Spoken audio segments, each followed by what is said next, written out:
Assalamu alaikum students. I hope you all are doing well. Let's get start our today's lesson. Today the topic of our discussion is basis of heredity. यानी heredity जो है, जो मरूसियत है, वो किस चीज़ पर बेस कर रही है. About heredity we have discussed that heredity is the transmission of characteristics from parents to offsprings. अपने प्रीवियस लेक्चर में हेरिडिटी यानी मरूसियत के बारे में हमने डिस्कस किया था कि खसूसियात का वालिदैन से बच्चों में मुंतकिल होने के अमल को हम क्या कहते हैं, हेरिडिटी या फिर मरूसियत.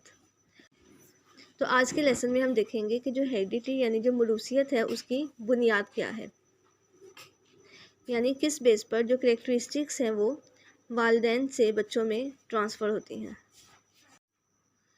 Heredity is based on genes, यानी जो मरूसियत है उसकी बुनियाद क्या है, genes. Let us see what are genes. Gene is a basic physical and functional unit of heredity.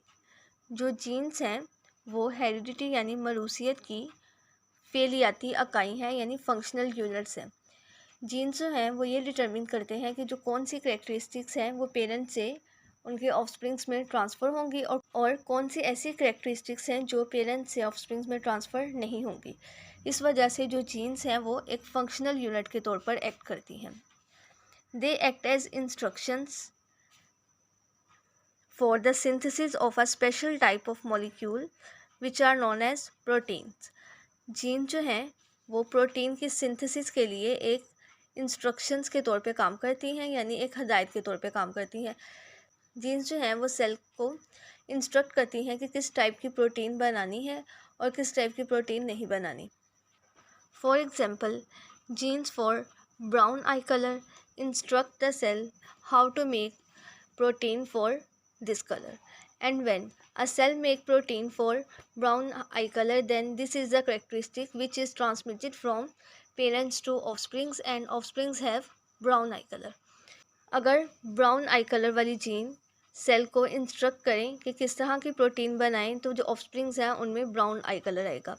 ये सेल को एक इंस्ट्रक्शंस देंगी, हदायत देंगी और सेल उसके अकॉर्डिंग प्रोटीन बनाएगा. जब ये प्रोटीन पेरेंट्स से ऑफस्प्रिंग्स में ट्रांसफ़र होती है तो जो ऑफस्प्रिंग्स हैं वो ब्राउन आई कलर शो करते हैं. सिमिलरली वो जीन्स जो हेज़ल हेयर कलर को कंट्रोल कर रही हैं वो सेल को इंस्ट्रक्ट करेंगी कि इसके अकॉर्डिंग प्रोटीन बनाई जाए, और इस तरह से जो हेज़ल हेयर कलर है ये एज अ करेक्टरिस्टिक ट्रांसफ़र होगा पेरेंट से ऑफस्प्रिंग में. Genes occurs in pairs and every hereditary character in an organism is controlled by a pair of gene. Genes जो होती हैं वो पेयर्स की फॉर्म में होती हैं, यानी जोड़ों की फॉर्म में होती हैं, और किसी भी लिविंग ऑर्गेनिज्म के अंदर जो हेरिडिटरी कैरेक्टर्स होते हैं, जो मरूसी खसूसियत होती हैं, वो उनके बॉडी में जीन का एक पेयर कंट्रोल करता है. फॉर एग्जांपल, आई कलर जो है वो एक हेरिडिटरी कैरेक्टर है, और इस तरह से इस करेक्टर को कंट्रोल कौन कर रही हैं, पेयर ऑफ जीन. हमारे अंदर जितने भी करेक्टर्स हैं उन हर करेक्टर्स के लिए जीन का एक पेयर मौजूद होता है. फॉर एग्जांपल, हाइट, कि हम हाइटेड हैं या फिर शॉर्टर. इस तरह से जो एक ये करेक्टरिस्टिक है इसके लिए हमारी बॉडी में जीन का एक पेयर होगा. जो हमारा स्किन कलर है उसके लिए अलहदा से जीन का एक पेयर होगा.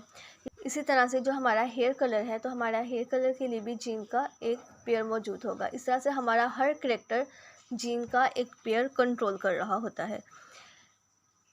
One member of gene pair comes from one parent and the other member of gene pair comes from another parent. Gene जो है वो पेयर्स की फॉर्म में है, और जो इस पेयर का एक मेंबर है वो एक पेरेंट यानी फादर से आता है, और जो दूसरा मेंबर है वो मदर से आता है. Genes are basically sections of DNA. ये जो आप लोग स्ट्रैंड्स देख रहे हैं, एक डबल हेलिकल स्ट्रक्चर देख रहे हैं, ये है डीएनए यानी डीऑक्सीराइबोन्यूक्लिक एसिड. और इस डीएनए के जो मुख्तलिफ हिस्से हैं वो एक जीन्स को कंट्रोल कर रहे हैं. जिस तरह से इस डीएनए का अगर ये वाला जो पार्ट है ये एक जीन को शो कर रहा है, इसी तरह से ये जो दूसरा पार्ट है ये दूसरे जीन को शो कर रहा है. इसलिए जो जीन्स होते हैं वो सेक्शंस होते हैं डीएनए के, यानी डीएनए के जो हिस्से होते हैं उन हिस्सों को हम कहते हैं जीन.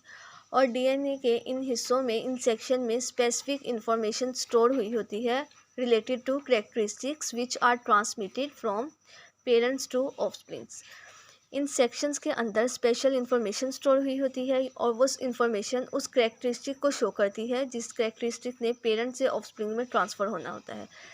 इसी वजह से जो जीन्स हैं वो हेरिडिटी में बहुत इम्पोर्टेंट रोल प्ले करते हैं और यही वजह है कि डीएनए को हम हेरिडिटरी मटेरियल कहते हैं, क्योंकि डीएनए हमारी बॉडी के अंदर वो पार्ट है जो हेरिडिटी यानी उन खुसूसियात को कंट्रोल करता है जो पेरेंट्स से ऑफस्प्रिंग्स में ट्रांसफ़र होती हैं।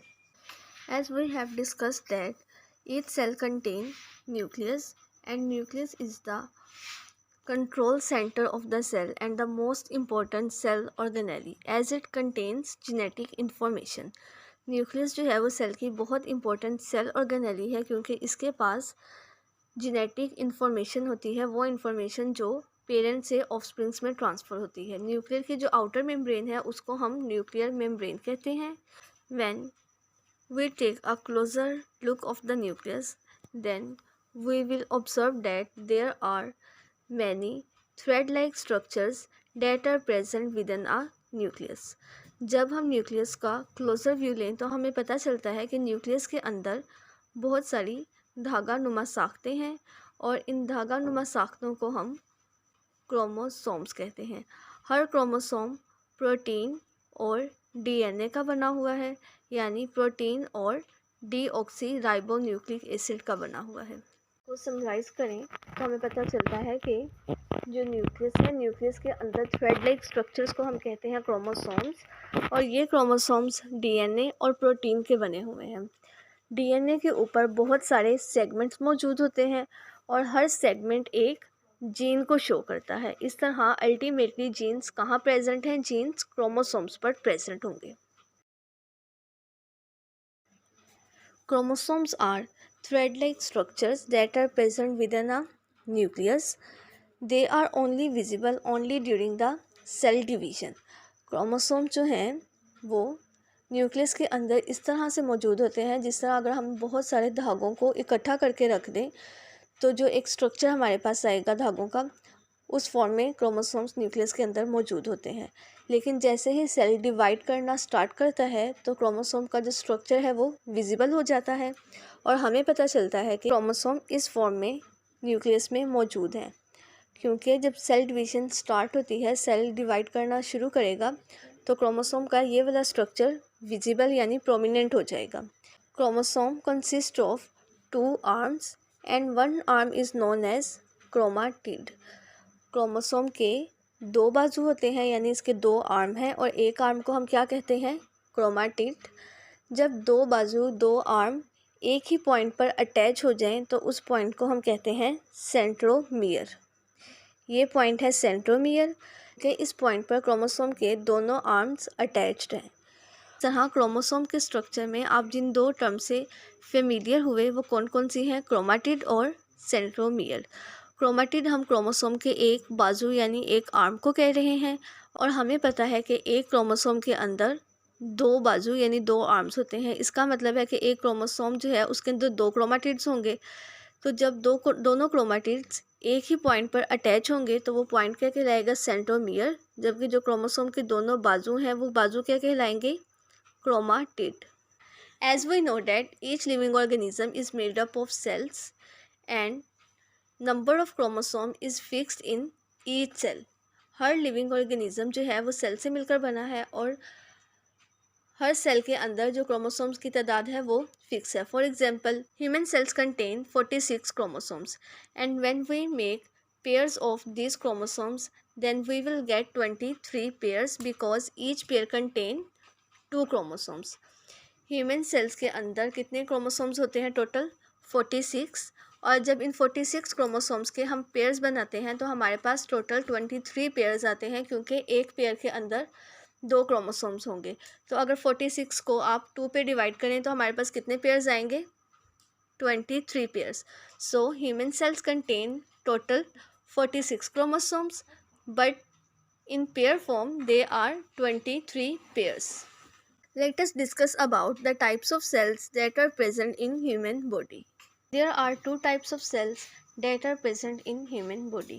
First type is known as somatic cell and the second type is known as germline cells। Human body के अंदर दो तरह के सेल मौजूद होते हैं। जो फर्स्ट टाइप है उसको हम कहते हैं सोमैटिक सेल्स, यानी ये वो सेल्स हैं जो ग्रोथ शो करते हैं, जो बॉडी का साइज इंक्रीज करते हैं। इन सेल्स के अंदर क्रोमोसोम्स पेयर्स की फॉर्म में होते हैं, यानी 46 क्रोमोसोम्स टोटल मौजूद होंगे। और जब हम उनके पेयर्स बनाएंगे तो हमारे पास 23 पेयर्स आएंगे क्रोमोसोम के। जबकि जो जर्मलाइन सेल्स वो सेल्स होते हैं जो गैमेट्स बनाते हैं, और गैमेट्स ने रिप्रोडक्शन में पार्टिसिपेट करना होता है, इसलिए गैमेट्स के पास टोटल 23 क्रोमोसोम्स होते हैं। सोमैटिक सेल में 23 पेयर्स होते हैं क्रोमोसोम के, जबकि जो जर्मलाइन सेल्स हैं इनमें टोटल 23 क्रोमोसोम्स होते हैं। सोमैटिक सेल्स में 23 पेयर्स की फॉर्म में क्रोमोसोम होंगे, और अगर हम पेयर्स को सेपरेट कर दें तो हमारे पास टोटल कितने क्रोमोसोम्स आएंगे, 46 क्रोमोसोम। जबकि जो जर्मलाइन सेल्स हैं उनमें 23 क्रोमोसोम्स होंगे, जो कि सोमैटिक सेल में जो क्रोमोसोम है उनका हाफ है। इसके लेसन में हमने मौरूसियत की बुनियाद यानी बेसिस ऑफ हेरिडिटी को देखा, और हमें पता चला कि जो मौरूसियत की बुनियाद है वो क्या है, जीन्स। क्योंकि जीन्स हेरिडिटी की बुनियादी और फेलियाती इकाइयाँ हैं, बुनियादी और फंक्शनल यूनिट्स हैं हेरिडिटी का, इस वजह से हम जीन्स को बेसिस ऑफ हेरिडिटी कहते हैं। और इसके बाद हमने देखा कि जो जीन्स हैं उनके पास हदायत मौजूद होती हैं, इंस्ट्रक्शंस होती हैं, और वो ये हदायत सेल को देते हैं कि सेल ने किस तरह से प्रोटीन्स बनानी है। जीन जो हैं वो जोड़ों की सूरत में मौजूद होते हैं, और हर जोड़ा जो है वो एक खुसूसियत को कंट्रोल करता है। इसके बाद हमने देखा कि जो जीन्स हैं वो कहाँ पाए जाते हैं, तो हमें पता चला कि जो जीन्स हैं वो क्रोमोसोम्स पर मौजूद होते हैं, क्योंकि जीन्स डीएनए के छोटे छोटे हिस्से होते हैं, डीएनए के छोटे छोटे सेगमेंट्स होते हैं, तो इस वजह से जीन्स कहाँ मौजूद होंगे, क्रोमोसोम्स पर। फिर हमने देखा कि क्रोमोसोम की साख्त क्या है, यानी जो क्रोमोसोम का स्ट्रक्चर है उसको ऑब्जर्व किया। इसमें हमने दो डेफिनेशन देखी, क्रोमाटिड यानी क्रोमोसोम के बाजू, और सेंट्रोमियर वो पॉइंट जहाँ पर दोनों क्रोमाटिड्स आपस में अटैच हैं, उस पॉइंट को हम कहते हैं सेंट्रोमियर। और यहाँ पे हम दो बहुत इम्पोर्टेंट टर्म से फेमिलियर हुए, क्रोमाटिड और सेंट्रोमियर। इसके बाद हमने देखा कि हर लिविंग ऑर्गेनिज्म के अंदर क्रोमोसोम का नंबर फिक्स होता है। ह्यूमन बॉडी के अंदर टोटल 26 क्रोमोसोम्स मौजूद होते हैं, और पेयर्स की फॉर्म में 23 पेयर्स होंगे। इंसानी जिस्म में दो तरह के सेल पाए जाते हैं, सोमैटिक सेल्स और तौलीदी सेल या फिर जर्मलाइन सेल्स। सोमैटिक सेल्स के अंदर क्रोमोसोम्स पेयर के फॉर्म में मौजूद होते हैं, इसलिए इन सेल्स को डिप्लॉइड सेल यानी डबल भी कहा जाता है। पेयर्स की फॉर्म में क्रोमोसोम्स मौजूद है ना, एक पेयर में 2 क्रोमोसोम है, तो इस वजह से इन सेल को डिप्लॉइड सेल भी कहा जाता है। जबकि जो तौलीदी सेल हैं यानी जर्मलाइन सेल्स हैं, वो सेल्स हैं जिन्होंने गैमेट्स बनाने हैं, तो उन सेल्स में क्रोमोसोम हाफ होते हैं, यानी टोटल 23 क्रोमोसोम मौजूद हैं और कोई भी पेयर मौजूद नहीं है। इस वजह से इन सेल्स को हेप्लॉइड सेल्स भी कहा जाता है। ओके स्टूडेंट्स, आज का आपका लेसन यहाँ तक है। इस लेसन में बहुत सारी इंपॉर्टेंट टर्म्स हैं, तो इन टर्म्स को आप लोगों ने अच्छी तरह से तैयार कर लेना है। Okay, thank you very much. अल्लाह हाफिज़।